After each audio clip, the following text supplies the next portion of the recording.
Latest updates ఎప్పటికప్పుడు పొందడానికి big TV WhatsApp channel follow అవ్వండి. లింక్ డిస్క్రిప్షన్ లో ఉంది. కంగ్రాచులేషన్స్ చెప్పాలనుకుంటున్నాను. ఎందుకంటే బాధపడుతున్న టైంలోని తెలంగాణ ప్రభుత్వం ఏదైతే ఆ యొక్క సెక్షన్లోని వాళ్ళని కూడా ఎంపిక చేయడం అనేది నిజంగా అసలు చాలా హ్యాపీనెస్ని కలిగించింది. అది చాలా అంటే హిస్టరీలోనే లిఖించదగినది. ఒక పెద్ద ఇది మూవ్ ఒక గవర్నమెంట్ తోటి, state government.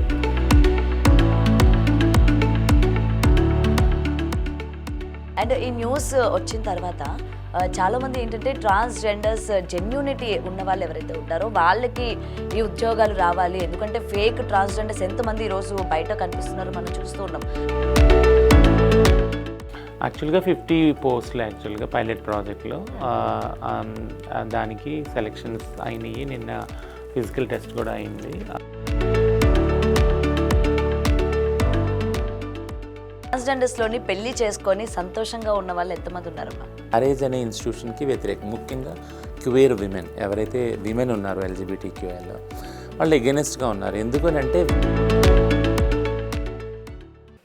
Hi, hello, welcome to big TV. నేను మీ గౌతమి. సో ఈరోజు మనతో పాటు ఒక స్పెషల్ గెస్ట్ ఉన్నారు. సో ఆవిడతో చాలా మ్యాటర్స్ మాట్లాడాలి అని చెప్పి ఈరోజు మన స్టూడియోకి అయితే ఇన్వైట్ చేయడం జరిగింది. ఆవిడ ట్రాన్స్జెండర్ వెల్ఫేర్ బోర్డ్ మెంబర్ రచన ముద్రబోయిని గారు. ఆవిడతో మాట్లాడదాం, మరిన్ని విషయాలు తెలుసుకునే ప్రయత్నం కూడా చేద్దాం.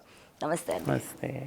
And first of all congratulations చెప్పాలనుకుంటున్నాను. ఎందుకంటే ట్రాన్స్జెండర్స్కి ఇప్పటి వరకు కూడా ఒక గుర్తింపు లేదు అని చెప్పి బాధపడుతున్న టైంలోని తెలంగాణ ప్రభుత్వం ఏదైతే కానిస్టేబుల్స్కి ఆ యొక్క సెక్షన్లోని వాళ్ళని కూడా ఎంపిక చేయడం అన్నది నిజంగా అసలు చాలా హ్యాపీనెస్ని కలిగించింది.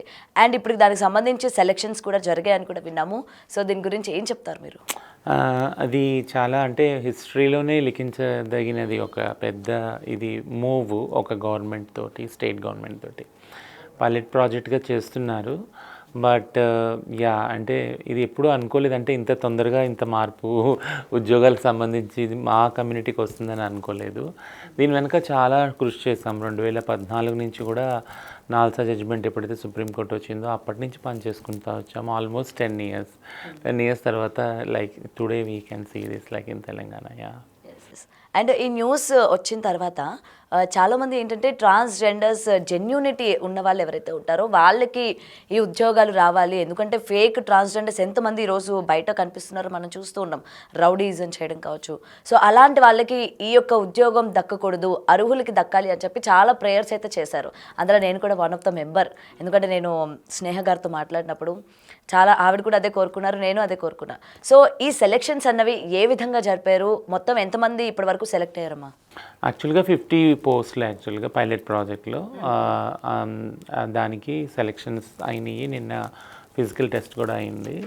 సో సెలెక్షన్ ప్రొసీజర్ అనేది అంటే కొన్ని గైడ్లైన్స్ వాళ్ళు అంటే సడలింపు చేశారు యాక్చువల్గా. అంటే మామూలుగా ఆడవారికి మగవారికి ఉన్నట్టు శరీర దారుఢ్యం ఉండదు కాబట్టి ట్రాన్స్ వాళ్ళకి, మాలో కూడా ట్రాన్స్ ఉమెన్ ట్రాన్స్ మెన్ కూడా ఉన్నారు. సో వాళ్ళకి కొద్దిగా ఎవరైతే మహిళలు పురుషులు ఉందో పరుగు అందులో కూడా తగ్గించారు, టైం పెంచారు. సో ఇవన్నీ కూడా సడలింపులు చేశారు. ప్లస్ అంటే ట్రాన్స్ మెన్కి ట్రాన్స్ విమెన్కి నిష్పత్తి ఏం లేదు, రేషియోలో ఏమి ఇవ్వలేరు, ఓపెన్గానే పెట్టారు. అది 50 మెంబర్స్ ఎవరైతే ముందు వస్తారో హూ కమ్ అర్లీ అండ్ ఒక క్వాలిఫికేషన్ ఏదైతే ఉందో తెలంగాణలోనే 10th నుంచి లేదా 7th మినిమం క్వాలిఫికేషన్ 7th అట్లా పెట్టుకొని ఆ బేసిస్ మీద తీసుకున్నారు. ప్రెసిడెన్షియల్ ఆర్డర్ని ఫాలో చేశారు. ఇవన్నీ దృష్టిలో పెట్టుకొని ఇవంతా సెలెక్షన్ క్రైటీరియా అయింది.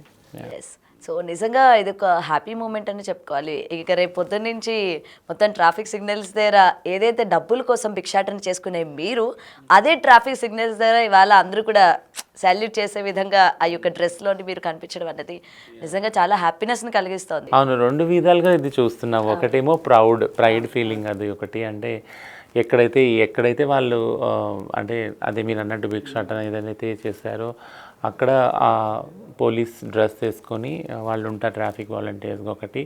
రెండోది గత కొన్ని సంవత్సరాలుగా గవర్నమెంట్తో మేము చెప్తుంది ఏంటంటే క్రైమ్ చాలా పెరిగింది, వైలెన్స్ చాలా ట్రాన్స్ ఉమెన్ పట్ల ముఖ్యంగా పెరిగింది. ఎందుకంటే పబ్లిక్గా వాళ్ళు సెక్స్ వర్క్లోకి వెళ్ళినా లేదా బెగ్గింగ్కి వెళ్ళినా వాళ్ళని అటాక్ చేయటము ఇవన్నీ చూస్తూ ఉన్నాం. సో అది కూడా ఒక అందులో కూడా ఒక మార్పు వస్తుంది, వైలెన్స్ కూడా తగ్గుతుంది. ఎందుకంటే now they are in to the department అయినప్పుడు ఆ సేఫ్టీ సెక్యూరిటీ అన్నది ఎవరైనా వెంటనే అలాంటి ఏదైనా వైలెన్స్ చేయాలన్నా కూడా ఆలోచిస్తారు 1-2 సార్లు. So it self become a safety thing for them. Right అమ్మా. అంటే ఇప్పుడు మీరు ఏదైతే వైలెన్స్ అది చెప్తూ ఉన్నారో, నిజంగా ఈ మధ్యకాలంలోని ప్రజల్లోని ఈ వైలెన్స్ అంటే ఎక్కువ శాతం పెరిగిపోయింది. అటు ట్రాన్స్జెండర్స్ పైన కూడా దాడులు ఏమాత్రం కూడా తగ్గట్లా. గతంలో మనం చూసుకుంటే షీలాకి సంబంధించి కూడా మీరందరూ కూడా చాలా వరకు ప్రొటెస్ట్ చేశారు, మాకు న్యాయం జరగాలి, ఎందుకంటే ఇట్లా గ్యాంగ్ రేపు మీ పైన కూడా చేసి హత్య చేసి చంపేస్తూ ఉన్నారు. నిన్నటికి నిన్న హాసిని అసలు నిజంగా అంత కిరాతకంగా చంపుతారా? 12 మంది దాడి చేసి, ముఖ్యంగా అంటే అమ్మ మీ ట్రాన్స్జెండర్స్లోని ఒకవేళ మీరు ఎవరైనా సరే ట్రాన్స్జెండర్స్ లవ్ అని చెప్పి కానీ ఇట్లా వెళ్తున్నప్పుడు మీరు వాళ్ళని ఆపే ప్రయత్నం చేస్తూ ఉంటారా? లవ్ అనేది చాలా స్పాంటేనియస్ ఫీలింగ్ కదా, అది దానిలో అంటే ఇద్దరు వ్యక్తుల మధ్య జరిగేది కాబట్టి దానిలో ఎవరి ప్రమేయం ఉండదు. అది ఇర్రెస్పెక్టివ్ ఆఫ్ జెండర్, అది ట్రాన్స్ వాళ్ళు కావచ్చు, మేల్ ఫీమేల్ కావచ్చు, ఎవరైనా కావచ్చు. సో అందులో ప్రమేయం ఏమి ఉండదు. మేము అడిగేది ఏంటంటే లీగాలిటీ, లీగల్ రైట్స్. ఏదైతే మ్యారేజ్ అనే ఇన్స్టిట్యూషన్లో ఆడవారికి మగవాళ్ళకి ఏదైతే రైట్స్ ఉన్నాయో, సో మేము అడిగేది మ్యారేజ్ రైట్స్. యాక్చువల్గా మ్యారేజ్ రైట్స్ అంటే ఎలా అయితే మగవారికి ఆడవారికి పెళ్లి చేసుకునే హక్కు ఉందో సమానంగా, అదొక కాన్స్టిట్యూషనల్ రైట్ కదా, రాజ్యాంగం ఇచ్చిన హక్కు అది ఫ్రీడమ్ కూడా వాళ్ళకి. సేమ్ రైట్స్ ఎల్జిబిటిక్యూ వాళ్ళకి ఇమ్మని అడుగుతున్నాము. అందులో ట్రాన్స్జెండర్ వాళ్ళు కూడా ఉన్నారు. సో ఎందుకు అడుగుతా ఉన్నాము అంటే, ఎప్పుడైతే మ్యారేజ్కి లీగల్ ప్రొటెక్షన్ ఉండదో అప్పుడు అందులో వైలెన్స్ ఎక్కువ ఉంటుంది. పార్ట్నర్ వైలెన్స్ ఉంది, డొమెస్టిక్ వైలెన్స్ ఉంది, సెక్షువల్ హెరాస్మెంట్ ఉంది, ఇవన్నీ కూడా ఉన్నాయన్నమాట. మాతో కలిసి జీవించడానికి వచ్చామని చెప్పి, ప్రేమిస్తున్నామని చెప్పి ఆ తర్వాత వాళ్ళు ఇష్టం వచ్చినట్టు డబ్బులు, టైము ఇవన్నీ వాడుకొని వెళ్ళిపోయే వాళ్ళు చాలామంది ఉన్నారు. సో అందుకని మ్యారేజ్ రైట్స్ అడుగుతూ ఉన్నాము ప్రస్తుతానికి. ఓకే. సో నేను ఎందుకు ఈ క్వశ్చన్ రైజ్ చేయాల్సి వచ్చిందంటే, ఇప్పుడు ఈ జరిగిన ఈ వైలెన్స్లో కూడా సాధారణంగా మీ కమ్యూనిటీలోని మీకు మీరు ఫ్రెండ్స్ ఉంటారు, అవతల వ్యక్తి ఏం ఆశించి మీ దగ్గరికి వచ్చారో అన్న విషయం మీరు ఐడెంటిఫై చేయగలరు. సో తను కరెక్ట్ కాదు అని మీరు చెప్పే సందర్భం కూడా ఇక్కడ నుంచి ఉండకపోవచ్చు. ఎందుకంటే ఈ ఇన్సిడెంట్లోని హాసిని చేసిన తప్పు అదే. ఎందుకంటే అవతల వ్యక్తి మంచివాడు కాదు అని చెప్పినందుకు అతను దీనిపైన గ్రడ్జ్ పెట్టుకొని మొత్తం కూడా ఒక ప్లాన్ చేసి తనని గుడి నుంచి వస్తున్న సందర్భంలోని చంపిన సిచ్యువేషన్. కాబట్టి రేపొద్దున మీరు అటువంటి స్టాండ్ తీసుకోవాలన్నా కూడా భయపడేటట్టు చేశారు. సో అందుకని ఈ క్వశ్చన్ అడిగాను అనమాట. మీకు అలా చెప్తే వినేవాళ్ళు ఉంటారా, లేకపోతే నా ఇష్టం ఏం చేసుకుంటారో చేసుకోండి అని చెప్పి మీకు ఎదురు తిరిగే వాళ్ళు ఉంటారా ఏంటి? ఇది అంటే హాస్నీస్ ప్లేస్లో ఎవరికున్నా జరిగేదే ఈ ప్రమాదం. యాక్చువల్గా ఇది ఒక పర్సనల్ స్పేస్ నుంచి వస్తున్న కక్ష కదా, అంటే రివెంజ్ ప్రకారం వస్తుంది. సో బట్ హాసిని ఒక పవర్ఫుల్ పొజిషన్లో కూడా ఉంది, ఒక హిజ్రా నాయకుడు అలా ఉంది, ఒక లీడర్ లాగా ఉంది. సో ఆ పవరు, అది కాన్ఫ్లిక్ట్ ఎప్పుడైతే వస్తుందో ఆ పవర్ని తగ్గించడానికి ప్రయత్నం అక్కడ జరిగింది, క్లియర్గా కనిపిస్తుంది. సో ఆమె ఎక్కడైతే ఇప్పుడు ఈ రిలేషన్షిప్స్లో ఎప్పుడైతే ఇన్ఫ్లుయెన్స్ చేయటం స్టార్ట్ చేసిందో ఆ దఖల్ అందాజీ నచ్చలేదు అక్కడ. సో అందుకని ఆమెను సైలెన్స్ చేయాలంటే ఆమెని మర్డర్ చేసినట్టు మాకు క్లియర్గా అర్థమవుతుంది అక్కడ. సో కానీ నేను అనేది ఏంటంటే, ఈ రిస్క్ ఎవరికి కూడా లేకపోలేదు. ముఖ్యంగా హిజ్రా ట్రాన్స్ కమ్యూనిటీస్లో ఎవరైతే ముందు వరుసలో రైట్స్ కోసం, ఈక్వాలిటీ కోసం పోరాడుతున్నారో వాళ్ళకి ఎప్పుడు కూడా రిస్క్ ఉంది. నేను ఒక్క ట్రాన్స్ కమ్యూనిటీ తీసుకున్నాను, అన్ని మైనారిటీస్ కమ్యూనిటీస్కి రిస్క్ ఉంది. దళిత్ తీసుకోండి, ముస్లిం తీసుకోండి, ఏ మైనారిటీ, విమెన్ తీసుకోండి, వాళ్ళందరికీ ఆ రిస్క్ ఉంది. థింగ్ ఏంటంటే, where is the protection for whistle blower? అంటే ఎవరైతే రైట్స్ కోసం ముందు ఉన్నారో వరుసలో వాళ్ళకి అసలు ప్రొటెక్షన్ అనేది ఒక పాలసీ, ఒక లా ఎక్కడుంది? లేదు కదా. సో దాని గురించి మనం పనిచేయాలి యాక్చువల్లీ ఒక సమాజంలాగా. ఎందుకంటే మైనారిటీస్లో ముందున్న వాళ్ళు ఎవరైతే లీడర్స్కి వాళ్ళకి ఖచ్చితంగా ప్రాణహాని ఉంది. ఇది ఒక పెద్ద ఎగ్జాంపుల్ కూడా యాక్చువల్గా, ముఖ్యంగా ట్రాన్స్ కమ్యూనిటీకి సంబంధించి. ఎందుకంటే ఇవాళ దాడులు అన్నవి ఆడ మగ, చిన్న పెద్ద, ట్రాన్స్ ఏం తేడా లేవట్లా. ముఖ్యంగా ట్రాన్స్జెండర్స్ విషయానికి మనం ఇప్పుడు పర్టికులర్గా మాట్లాడుకుంటే, మీ పైన కూడా దాడులు అలాగే జరుగుతున్నాయి, హెరాస్మెంట్స్ అలాగే జరుగుతున్నాయి. నెక్స్ట్ ఫిజికల్గా కావచ్చు, మెంటల్గా కావచ్చు, మీరు కూడా చాలా ఫేస్ చేస్తూ ఉన్నారు. మరి దీనికి సంబంధించి మీ టీం మెంబర్స్ నుంచి కానీ ఎటువంటి మీటింగ్స్ మీరు పెట్టుకున్నారు? లేకపోతే నెక్స్ట్ మీలోని ట్రాన్స్లు ఎవరైతే నెక్స్ట్ రాబోయే వాళ్ళు ఉన్నారో వాళ్ళకి మీరు ఏ విధమైన సేఫ్టీ అన్నది మీరు కలిగిస్తున్నారు? సో ఒక డిస్కషన్ కన్సిస్టెంట్గా జరగాలి. ఒక డైలాగ్ అనేది ఏంటంటే మాటలతోటి ఏదైతే ఉందో వైలెన్స్ అది ఛాతీల వరకు వెళుతుంది యాక్చువల్గా. మాటల్లోనే దాన్ని అంతం చేసే ఒక ప్రక్రియ కానీ ఒక ఆలోచన కానీ ఎవరికి చేయట్లేదు. దాని చుట్టూ చర్చ జరగట్లేదు. ముఖ్యంగా నేను దీన్ని ఎలా చెప్పాలి అంటే, బయటకు వచ్చినప్పుడు ఇంటి గడప బయట నుంచి మేము వచ్చినప్పుడు చప్పట్లు కొడతారు కొంతమంది, నవ్వుతారు పక్కన ఉండి. That's a humiliation for me. Like అంటే ఒక అమ్మాయి ఒక అబ్బాయి వెళ్ళినప్పుడు నవ్వుకోరు కదా యాక్చువల్గా. వాళ్ళు నవ్వుకున్న వాళ్ళు ఎందుకు అని డైరెక్ట్గా వెళ్ళి అడుగుతారు. బట్ మేము ట్రాన్స్ అని నవ్వుకున్నారులే, మాకు అలవాటు అయిపోతుంది యాక్చువల్గా. అది ఒక హ్యూమిలియేషన్ యాక్చువల్ ట్రాన్స్జెండర్ వ్యక్తులకి. అది కాకుండా చెక్క, మాము, గూడ్ ఇట్లా చప్పట్లు కొట్టి ఇవన్నీ కూడా ఒక పెద్ద హెరాస్మెంట్ కదా. ఇది ఎందుకు చెప్తా ఉన్నానంటే ఆ డిస్క్రిమినేషన్ని, ఆ హెరాస్మెంట్ని వర్బల్గానే మనం ఎప్పుడైతే అడ్రస్ చేయకపోతామో అది ఫిజికల్గా తయారవుతుంది. సో మనం ఈరోజు తాళి కొట్టాం, నవ్వాము, వీళ్ళు ఏమనలేదు, ఏం చేయలేదు, తిట్టాము, ఏమనలేదు. సో వీళ్ళు కొట్టినా ఏమనరు, కాబట్టి వీళ్ళు చంపినా ఏమన్నారు అనే ఒక ధైర్యం పెరిగిపోతుంది సమాజంలో. అందుకే నేను ఎప్పుడు కూడా ప్రతి ఇంటర్వ్యూలో చెప్తాను, ఎలా అయితే SC/ST అట్రాసిటీ యాక్ట్ ఉందో అందులో ప్రతి ఒక్క పదాన్ని డిఫైన్ చేశారు. దళిత్ ఉమెన్ని ఈ మాటలు, ఈ చేతలు అంటే కనుక దాన్ని ఖచ్చితంగా ఈ విధమైన శిక్షలు ఉన్నాయని క్లియర్గా చెప్పారు. సో డిస్క్రిమినేషన్ డిఫైన్ చేశారు, దానికి పెనాల్టీస్ కూడా డిఫైన్ చేశారు. మేము కూడా కోరుకునేది అదేంటంటే, ట్రాన్స్జెండర్ కమ్యూనిటీకి ఒక ప్రైడ్ తేవాలి. అంటే ఈ హిపోక్రసీ సమాజంలో ఉంది కదా, దీవెనలు ఇచ్చేటప్పుడు మా కాళ్ళు మొక్కుతారు, మా దీవెనలు తీసుకుంటారు, అంతవరకు ఓకే. బట్ కానీ రోడ్డు మీద ఎక్కడ కలపడినా కానీ ఇలాంటి అంటే వేళాకోళం, చప్పట్లు కొట్టడం ఇవన్నీ చేస్తూ ఉంటారు. సో దీన్ని అడ్రస్ చేయాలంటే ఒక మెకానిజం ఉండాలి, ఒక పాలసీ ఉండాలి, ఒక చట్టం ఉండాలి యాక్చువల్గా. అది చేయనప్పుడు ఇలాంటి చావుల వరకు వెళ్తాయి. అది verbal abuse will lead to the physical violence also. Yeah. So ముఖ్యంగా ఇలాగా ప్రతి ఒక్కరిని అనడానికి రీజన్స్ ఏంటంటే, జెన్యున్గా ఉన్న వాళ్ళని ఎవరు అనడం లేదు. సో ఈ మధ్యకాలంలోని ఫేక్ ట్రాన్స్జెండర్స్ ప్రతి చోట బాగా వాళ్ళని చూస్తేనే మనకు అర్థమైపోతుంది, అరే వారు ట్రాన్స్ కాదురా అని చెప్పి. సో ఈ విధమైన వాళ్ళు ఎక్కువ పెరిగిపోవడం వల్ల మిమ్మల్ని కూడా వాళ్ళలాగే అని ట్రీట్ చేయడం కూడా వన్ ఆఫ్ ద రీజన్ అనుకోవచ్చా? నేను ప్రతి ఇంటర్వ్యూలో చెప్తాను, ఫేక్ ట్రాన్స్జెండర్ దాన్ని I won't by at any point of time. ఎందుకంటే ట్రాన్స్ అనే ఒక కాన్సెప్టే ఫేక్ అని సమాజం నిర్ణయిస్తుంది. ఇప్పుడు ట్రాన్స్ మహిళలు హిజ్రాలు ఉన్నారనుకో, వాళ్ళని ఏమంటారంటే సమాజంలో మగవాళ్ళు చీరలు కట్టుకొని వచ్చారని. వాళ్ళకి అర్థం కాదు యాక్చువల్గా. ఎందుకంటే సమాజంలో జెండర్ అనేది, సెక్స్ అనేది బైనరీలోనే ఉంది, ఆడ మగగానే ఉంది. ప్రతి ఒక్క పాలిటిక్స్ చూసుకోండి, ఆడమగగానే ఉంటుంది, వాష్రూమ్స్ నుంచి అన్నిటి నుంచి కదా.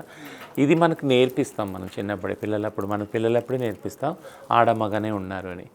అక్కడ ఎప్పుడైతే ట్రాన్స్ వాళ్ళు కూడా ఉన్నారు అనే ఒక నాలెడ్జ్ వెళ్ళదో సమాజంలో, ట్రాన్స్ వాళ్ళు పక్కన ఉంచబడతారనమాట. వాళ్ళ పట్ల వివక్ష జరుగుతుంది, వాళ్ళని ఫేక్గానే సమాజం ట్రీట్ చేస్తుంది. సో ఫేక్ అన్నదాన్ని మేమందరం దాన్ని భరిస్తూ వస్తున్నాము.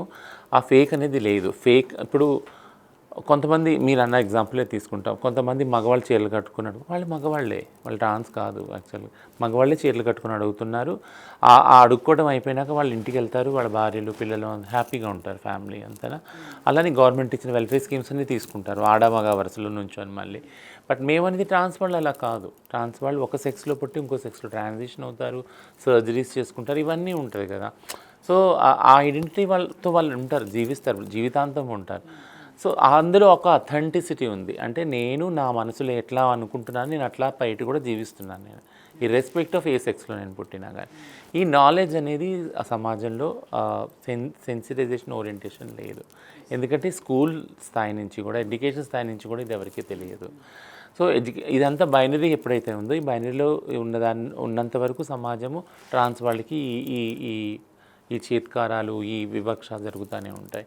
సో మనం బడి నుంచి, మన ఇంటి నుంచి మొదలు పెట్టాలి. ఫస్ట్ సెన్సిటైజేషన్ ఏంటంటే ఆడమగ కాదు, ట్రాన్స్ వాళ్ళు కూడా ఉంటారు అని. అప్పుడు అది స్టార్ట్ చేసినప్పుడు యాక్సెప్టెన్స్ అనేది నెక్స్ట్ వస్తూనే ఉంటుంది వెంట. అండ్ అమ్మ, ఈ మధ్యకాలంలోని మనం సోషల్ మీడియా, ఇన్స్టాగ్రామ్ రీల్స్ కావచ్చు, ప్రతి చోట చూస్తూ ఉంటే ఈ అబ్బాయిలు చక్కగా ఉన్నవాళ్ళు ఏ విధంగా మారిపోతున్నారు. అందరూ కూడా అది రీల్స్ కోసం, అంటే వ్యూస్ కోసం చేస్తున్నారా, లైకుల కోసం చేస్తున్నారా, నిజంగా వాళ్ళు అలా మారిపోతున్నారు, అసలు ఎక్కడి నుంచి పుట్టుకొస్తున్నారు అని చెప్పి మీరు కూడా చూసే ఉంటారు. ఆ కమెంట్స్ కావచ్చు, ఓపెన్ చేస్తే మనం 100 కానీ చూసినట్లయితే అందులో 50 వరకు కూడా వాళ్ళే ఉన్నారు, మొత్తం చేంజ్ అయిపోయినట్టు అబ్బాయిలే ఉన్నారు మొత్తం కూడా. వాటిని మనం ఏ విధంగా తీసుకోవచ్చు అంటారు? ఎందుకంటే సమాజంలో కూడా అరే మగజాతి అంతరించిపోతుంది, ఏమవుతుందిరా మీ అందరికీ కూడా, ఎందుకు ఈ విధంగా తయారవుతున్నారు, ఆ లైకుల కోసం చేస్తున్నారా, లేకపోతే ఏంటి అసలు మీ ఇంటెన్షన్ ఏంటి, ఆ ఎక్స్ప్రెషన్స్ ఏంటో అవి మొత్తం కూడా అర్థం కావట్లా. అసలు ఏం జరుగుతుంది అంటారు మొత్తం ఇవన్నీ చూస్తూ ఉంటే? సో ఇది ఎక్స్పెక్టెడ్ యాక్చువల్గా, దీన్ని మేము ఎక్స్పెక్ట్ చేసాము. ఏంటంటే ఎల్జిబిటీ మూమెంట్ అనేది ఒక డైవర్సిఫైడ్ మూమెంట్, అంటే ఇందులో వివిధత ఉన్నది అన్నమాట. అంటే గేస్ అనేవాళ్ళు ఎవరు, lesbian, transgender, bisexual, asexual, intersects, ఇట్లా వేరు ఐడెంటిటీస్ ఉన్నాయి. అందులో కూడా రీజన్కి వచ్చేటప్పటికి వేరే ఐడెంటిటీస్ ఉన్నాయి. హిజ్రా, కిన్నర్, అరవాణి, తిరునంగై, నూపి, మాన్వి, ఇన్ని ఉన్నాయి యాక్చువల్గా, జోగప్ప, జోగ్తి అని. నేను చెప్పేది ఏంటంటే ఈ అండర్స్టాండింగ్, ఈ డైవర్సిటీ ఇంత ఉంటాయని కూడా ఎవరికి తెలియవు యాక్చువల్.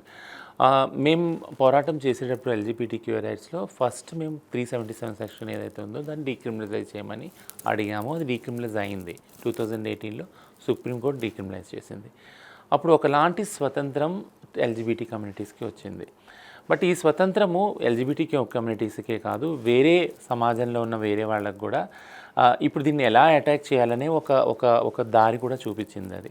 నేను అందుకే ఇందాక చెప్పాను ఏంటంటే వివక్షత ఎప్పుడైతే వర్బల్గా మీరు అడ్రస్ చేయరో, వర్బల్ అప్పుడే ఆపరో, అది ఫిజికల్గా వెళ్తుంది. సో ఇప్పుడు దీనికి మెయిన్ పాయింట్కి వస్తానంటే కట్టడి ఎక్కడ ఉంది.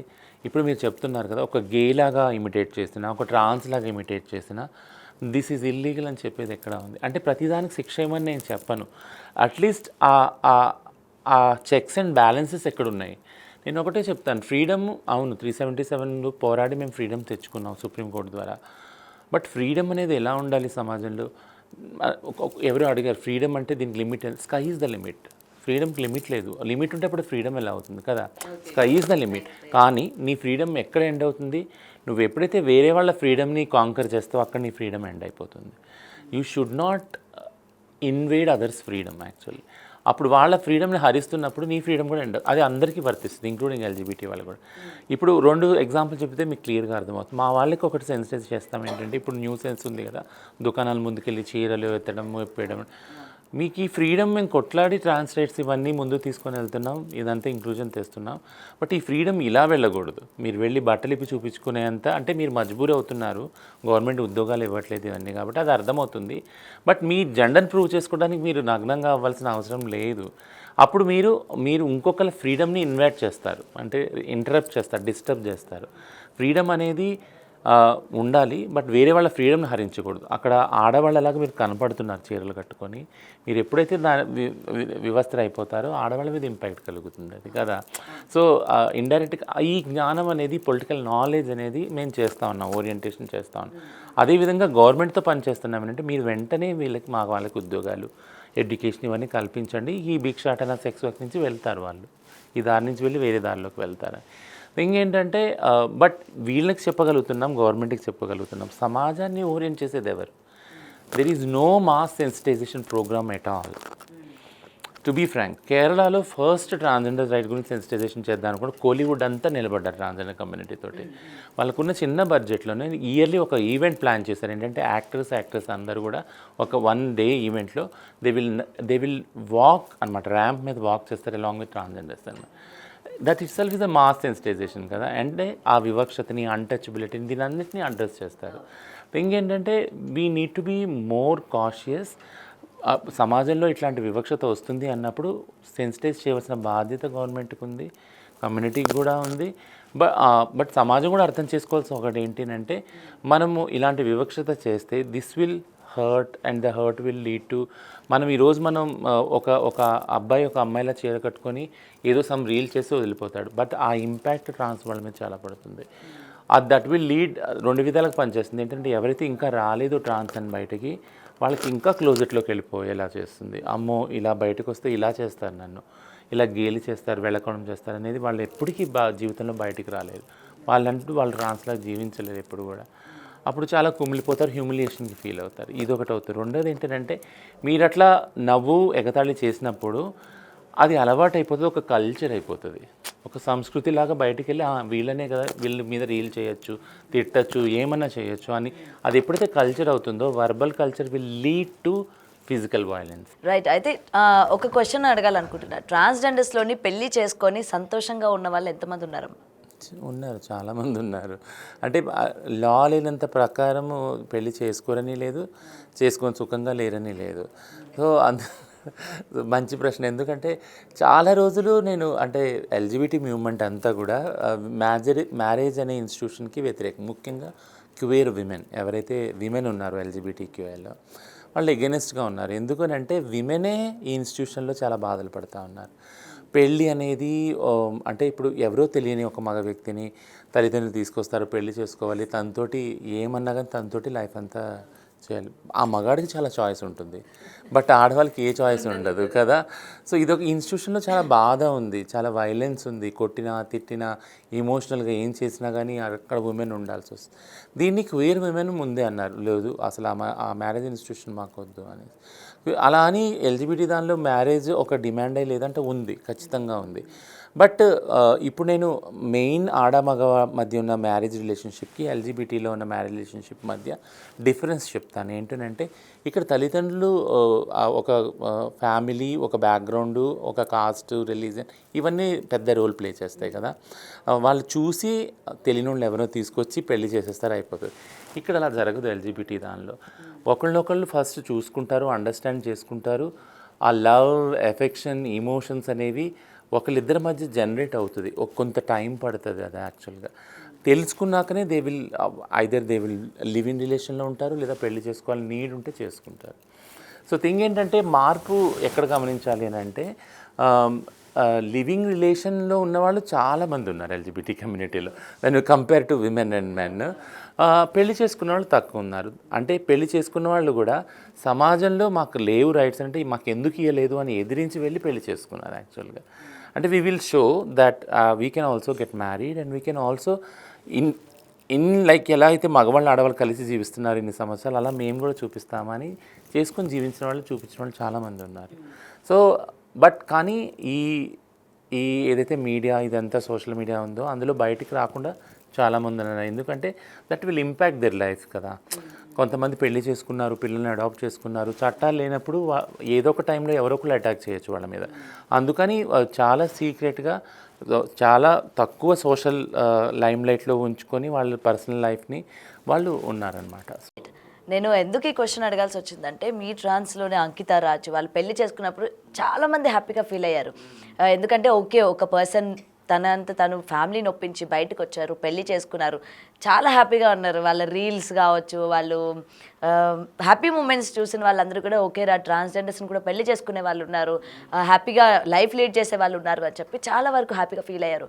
బట్ కట్ చేస్తే ఏం జరిగిందో తెలీదు, దే డివోర్స్డ్.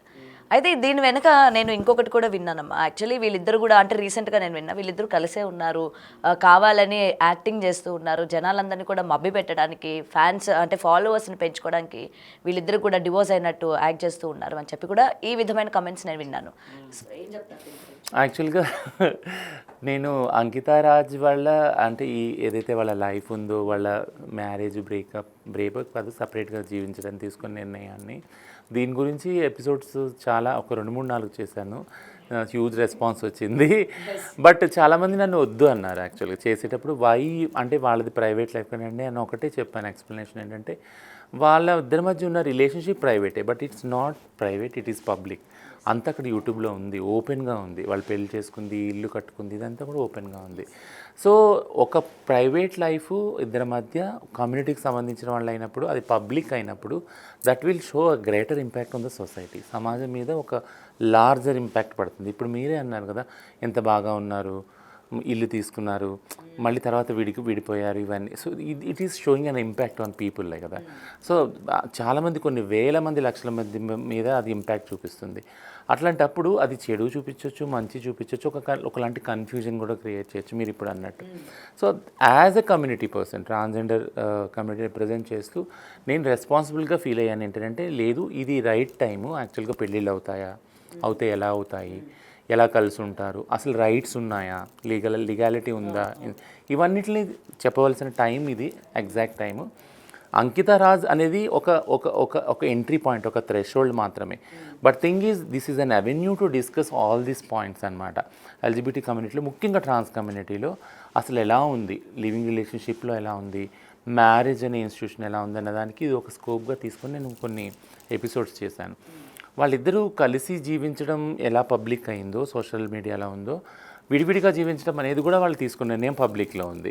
దట్స్ కంప్లీట్లీ, అంటే దాని రీజన్స్ కంప్లీట్లీ పర్సనల్ వాళ్ళకి. మనం వాళ్ళ చుట్టూ అంటే వచ్చిన స్టోరీస్ అన్నీ అల్లినవే, వాళ్ళ ద్వారా విన్నవి కాదు అది. So we don't need to add more stories around. దానికి మళ్ళీ ఇంకొన్ని కథలు అల్లవలసిన అవసరం మనకి లేదు. బట్ థింగ్ ఏంటంటే ఇది సేమ్, నేను అదే పాయింట్కి వస్తాను. ఏంటంటే ఎల్జీబీటీలో ట్రాన్స్ వాళ్ళు చాలా విజిబుల్గా ఉంటారు, కనపడతారు. ఎందుకంటే ట్రాన్స్జెండర్ వాళ్ళు మీ సమాజంలో బయటికి వెళ్ళగానే వారికి చౌరస్తాలు కానీ ఎక్కడన్నా కానీ కనపడుతూనే ఉంటారు. బట్ ఇట్లా కనపడే వాళ్ళు ఒకవేళ వీళ్ళకి మ్యారేజ్ రైట్స్ ఇవ్వనప్పుడు వీళ్ళు లివింగ్ రిలేషన్లో కానీ, ప్రేమలో కానీ, మ్యారేజ్లో కానీ ఎంటర్ అయినప్పుడు మామూలు వాళ్ళు ఎలా ఎంటర్ అవుతారో ఆడవాళ్ళ మగలు వీళ్ళ దగ్గర కూడా అందరూ వస్తారు, వీళ్ళు కూడా ప్రేమిస్తారు, పెళ్ళిళ్ళు కూడా చేసుకుంటారు. చేసుకున్నప్పుడు ఆ ఇన్స్టిట్యూషన్ని ప్రొటెక్ట్ చేయనప్పుడు ఆ మ్యారేజ్లో జరిగే పార్ట్నర్ వైలెన్స్, హింస ఎవరెవరన్నా కొట్టచ్చు కదా. తల్లిదండ్రులు లేరు, అత్తమామలు లేరు, బట్ కానీ భర్త వల్ల సేఫ్టీ ఉందని ఏంటి, భర్తనే హింస చేయొచ్చు, భార్య హింస చేయొచ్చు భర్త మీద, వీళ్ళిద్దరి మీద చుట్టుపక్కల వాళ్ళ హింస చేయొచ్చు, అవునా, కమ్యూనిటీ హింస ఉండొచ్చు. ఇదంతా ఉన్నది. ఇదంతా ఒక స్ట్రెస్లా ఉంటుంది ఈ కపుల్ మీద. ఎందుకంటే మామూలు ఏదైతే ఫీమేల్ మేల్ రిలేషన్షిప్ ఉందో సమాజం ఎప్పుడు దాంతోనే కంపేర్ చేస్తుంది వీళ్ళ రిలేషన్షిప్ని. మీరే అన్నారు అంకిత రాజు కలిసి ఉంటే వావ్ ఎంత బాగున్నారంటే, ఉన్నారు, బట్ 2 సంవత్సరాలే ఉన్నారు. 2 సంవత్సరాలు కాకుండా నన్ను కొంతమంది అన్నారు, మాకు కొన్ని ఆశలు ఉండే వాళ్ళు కలిసి ఉన్నప్పుడు మేము కూడా పెళ్లి చేసుకోవచ్చు అని కొంతమంది ట్రాన్స్జెండర్ వాళ్ళు. కానీ మాకు ఇప్పుడు లేవంటే నేను అన్నాను, వాళ్ళు ఒక కపుల్ మాత్రమే, they won't represent the whole community కదా. Ankita is not a face of the whole transgender community, and Raj also not even face of the whole men community. అంటే ఇక్కడ ఇంకొక క్వశ్చన్స్ కూడా రైజ్ అవుతూ ఉంటాయి. ఏంటంటే ట్రాన్స్జెండర్స్కి భవిష్యత్తు అంటే ఫ్యూచర్ ఇద్దామని పెద్ద మనసు చేసుకొని వచ్చి పెళ్లి చేసుకున్నప్పటికీ వాళ్ళ యొక్క పాస్ట్ ఏదైతే ఉందో దాన్ని వదలడానికి ఇష్టపడరు. కాబట్టి వాళ్ళ యొక్క మ్యారేజ్ లైఫ్స్ ఏవైతే ఉన్నాయో ఇలా మధ్యలోనే ఆగిపోతూ ఉంటాయి. సో వాళ్ళని ఇంకెవరు వచ్చి పెళ్లి చేసుకుంటారు అని చెప్పి కూడా నేను కొన్ని విన్నా. ఏమంటారు? ఈ కపుల్ వీళ్ళ పర్సనల్ లైఫ్ పబ్లిక్ అవటం వల్ల, సోషల్ అవటం వల్ల అట్లాంటి జడ్జ్మెంట్స్ వచ్చినాయి. యాక్చువల్గా నేను ఇంతకుముందు చెప్పినట్టు 15-20 సంవత్సరాలు 25 సంవత్సరాలు I have more examples in the community. చాలామంది కలిసి జీవించి ఉన్నవాళ్ళు ప్రస్తుతం కూడా ఉన్నారు చాలామంది. థింగ్ ఏంటంటే సో ఒక ఎగ్జాంపుల్ తీసుకొని, ఒక కపుల్ ఎగ్జాంపుల్ తీసుకొని దాన్ని ఓవర్ సింప్లిఫికేషన్ అంటారు, దాన్ని మొత్తం కమ్యూనిటీకి ఆపాదించడం చాలా తప్పు. అది ఏ కపుల్ అయినా నేను అంటాను, ఒక ఆడమగ సంథింగ్, ఒక సెలబ్రిటీస్ ఉన్నారు, 2 యాక్టర్లు పెళ్లి చేసుకున్నారు, నేను పేర్లు చెప్పాను, వాళ్ళకి చూసి ఇలా చేసుకుంటే ఇలా అవుతుందా అనేది. It's completely personal. వాళ్ళు వచ్చే చెప్పారు కదా పబ్లిక్లో, ఇది మా పర్సనల్ లైఫ్, మా మధ్య ఏం లేదు, మనకి క్లారిటీస్ ఇచ్చారు. యాక్చువల్గా వీళ్ళు ఇవ్వలేదు, అందుకని ఇన్ని కథలు వెళ్ళినాయి. థింగ్ ఏంటంటే ఈ రిస్క్ ఏదైతే ఉందో, ఆ రిస్క్ తీసుకునేది పెళ్లి చేసుకోవటము, పార్ట్నర్షిప్లో ఉండనేది, ఈ రిస్క్ని మినిమైజ్ చేయాలి అంటే కనుక ఖచ్చితంగా ఒక పాలసీ, ఒక లా రావాలి, లాలో చేంజ్ రావాలి. సుప్రీంకోర్టుకి వెళ్ళినప్పుడు సుప్రీంకోర్టు ఏమందంటే అప్పుడే మేము మార్చలేము, ఎందుకంటే మ్యారేజ్ చట్టాలు చాలా ఉన్నాయి, హిందూ మ్యారేజ్ యాక్ట్ ఉంది, ముస్లిం మ్యారేజ్, క్రిస్టియన్, ఇవన్నీ డిఫరెంట్గా ఉన్నాయి, ఇట్లా అన్నింటినీ మేము మార్చలేము కదా, అండ్ దిస్ ఈజ్ ఇప్పుడు ఇంకా టైం కాదు అని చాలా కొట్లాడారు సుప్రీంకోర్టులో. అయితే ఏంటంటే మాకు ఇల్లు రెంట్కి ఇవ్వట్లేదు కపిల్, ఒకవేళ భార్యాభర్తలు ఉంటే మాకు బ్యాంక్ అకౌంట్ ఇవ్వట్లే, ఇన్సూరెన్స్ పాలసీ ఇవ్వట్లే, ఇవన్నీ బ్యాంక్ అకౌంట్స్ కూడా ఇవ్వరా అమ్మా? అంటే ఒక కపుల్కి జాయింట్ అకౌంట్, జాయింట్ అకౌంట్ ఇవ్వట్లేదు భార్యాభర్త, ఒక ఇన్సూరెన్స్ పాలసీ ఇవ్వట్లేదు, నామినీ లాగా, ఇవన్నీ కూడా టెక్నికల్గా వాళ్ళు చూపించారు తీసుకెళ్తే. దెన్ వాళ్ళు ఏమన్నారంటే then we need to change lot of laws, చాలా చేంజ్ చేయాల్సి వస్తుంది, and we have no time life for this, and దీని డిస్కషన్ మళ్ళీ పెండింగ్ పెట్టారు. ఇంకేంటంటే ఇది ఓన్లీ టెక్నికల్గా చూపించింది, ఇవి సివిల్ మ్యాటర్స్ యాక్చువల్గా, అడాప్షన్, మ్యారేజ్ ఇవన్నీ. బట్ మేము చెప్పేది ఏంటంటే ముఖ్యంగా ట్రాన్స్జెండర్ కమ్యూనిటీలో ఇందులో వైలెన్స్ ఉంది. చాలామంది ఓంట్ బిలీవ్. నేను మొన్న ఒక రీసెర్చ్ వాలంటరీ అయ్యి నేను చేశాను కొంతమంది స్టూడెంట్స్ తోటి, సోషల్ వర్క్ స్టూడెంట్స్ తోటి. ఒక అబ్జర్వేషన్ అంటే 10 మెంబర్స్ ఒక ట్రాన్స్ ఉమెన్ తీసుకుంటే వితిన్ 25 లోపు వాళ్ళే ఉన్నారు. వాళ్ళు భిక్షాటం ద్వారా, సెక్స్ వర్క్ ద్వారా వాళ్ళు కమాయించినదంతా కూడా 25 years లోపు వాళ్ళు ఒక 10 మంది ట్రాన్స్ ఉమెన్ తీసుకుంటే అందులో చాలామంది 80 to 90% అందరూ కూడా పార్ట్నర్స్ వాళ్ళని వదిలేసి వెళ్ళిపోయారు. పార్ట్నర్స్ వదిలి వెళ్ళటమే కాకుండా వాళ్ళు సేవ్ చేసుకున్న మనీ బెగ్గింగ్ ద్వారా సెక్స్ వర్క్ ద్వారా ఒక minimum is 25 lakhs, maximum is లెక్కలేదు దానికి. అంటే 25 lakhs 25 ఏజ్ లోపల వీళ్ళు ఎంతో కష్టపడి సేవ్ చేసుకున్నారు. ఒక లైవ్లీహుడ్ వాళ్ళకు ఓన్లీ భిక్షాటన సెక్స్ వర్క్ ఉంది. అట్లాంటి హార్డ్ ఎర్న్ మనీ ఎర్నింగ్స్ అన్ని తీసుకొని సేవింగ్స్ వెళ్ళిపోతే వాళ్ళు ఎట్లా బతకాలి? మళ్ళీ వాళ్ళు అదే రోడ్డుకు రావాలి, అదే భిక్షాటన అదే సెక్స్ వర్క్లోకి వెళ్ళాలి. So it's very tough. And ఇంకొకటి అమ్మ, మీరు రిలేషన్ నుంచి బయటకు వచ్చేసిన తర్వాత ఆ యొక్క పార్ట్నర్ దగ్గర నుంచి భరణం లాంటివి ఏమైనా తీసుకుంటారా? రీసెంట్గా రంగారెడ్డి కోర్టులో ఒక సక్సెస్ఫుల్ కేసు ఉంది, భూమి అని. ఆ రంగారెడ్డి సెషన్ కోర్ట్ జడ్జిమెంట్ ఇచ్చింది అంటే ఖచ్చితంగా ట్రాన్స్ ఉమెన్ని తో రిలేషన్షిప్ ఎవరైతే ఉన్నారో పెళ్లి చేసుకున్నారో వాళ్ళు ఒకవేళ రిలేషన్షిప్ తెగతింపులు అయితే కనుక భరణం ఇవ్వాలని ఒక జడ్జిమెంట్ ఇచ్చింది. సో ఆ కేసెస్ అవుతున్నాయి, ఇప్పుడు సక్సెస్ అవుతున్నాయి. ఓన్లీ థింగ్ ఏంటంటే చాలామంది కోర్టు వరకు వెళ్ళరు. ఇది కూడా చెప్పాలి. ఈ స్టడీలో నాకు తెలిసిన అంటే ఒక విషయం ఏంటంటే which I can not able to digest అనేది ఒకటి ఏంటంటే, చాలామంది ట్రాన్స్ ఉమెన్ అడిగినప్పుడు దెన్ మీకు లీగల్గా ఎందుకు మూవ్ కాలేదు అనేది, చాలామంది లీగల్గా మూవ్ కాలేదు, కోర్టుకి వెళ్ళలేదు. వాళ్ళు ఎందుకు కాలేదు అంటే మా నీడ్ మా పార్ట్నర్ ఎవరైతే వదిలి వెళ్ళిపోయాడో అతను మళ్ళీ రావాలనే ఉంది, కానీ వాళ్ళని కోర్టుకి ఇచ్చి పైసలు గుంజాలని మాకు లేదంటే నేను అనుకున్నా ఓ అలానా అంటే అలా ఎందుకు అంటే. సో ఇది ఎలా చూడాలి అని అంటే వాళ్ళు ప్రేమనే కోరుకుంటున్నారు, ప్రేమ కోల్పోయారు కాబట్టి జీవితంలో వాళ్ళు ఆ ప్రేమనే కోరుకుంటున్నారు, కానీ మనీ అనేది that is very secondary for them. Okay, so మీరు ఏంటంటే పర్సన్ దగ్గర నుంచి ఆ ప్రేమకి ఇంపార్టెన్స్ ఇస్తారనమాట. ఓకే, సో ఏదైనా ఎందుకంటే రెగ్యులర్గా మనం చూస్తూ ఉన్న ఈ కేసెస్ వరుసగా ట్రాన్స్జెండర్స్ పైన జరుగుతున్న హత్యలు కావచ్చు, మానభంగాలు కావచ్చు, లేకపోతే ఈ దోపిడీలు అనుకోవచ్చు, అండ్ ఈ డివోర్స్లు ఇవన్నీ.